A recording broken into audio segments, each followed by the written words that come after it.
শিলচর থেকে এই মুহূর্তের এক ব্রেকিং নিউজ, ফের বাড়ছে বরাক নদীর জলস্তর।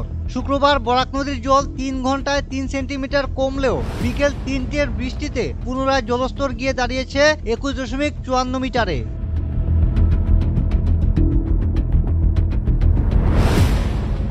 বৃহস্পতিবার রাত 1টায় অন্নপূর্ণা ঘাটে বরাক নদীর জলস্তর গিয়ে দাঁড়ায় 21.54 মিটার, যেখানে বিপদসীমা হচ্ছে 19.83 মিটার। এই জলস্তর সকাল 7টা পর্যন্ত থাকে স্থির অবস্থায়।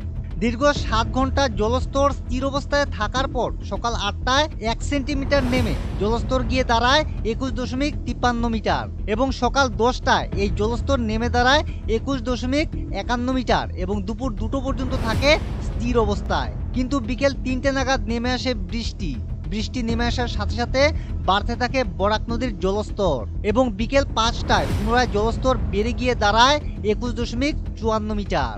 শুক্রবার সকালের রোদ্দুর অল্পক্ষণের জন্য মানুষের মনে স্বস্তি ফিরিয়ে দিলেও পুনরায় বন্যাতঙ্কে শঙ্কিত হয়ে পড়েছেন শহর শিলচরের মানুষ।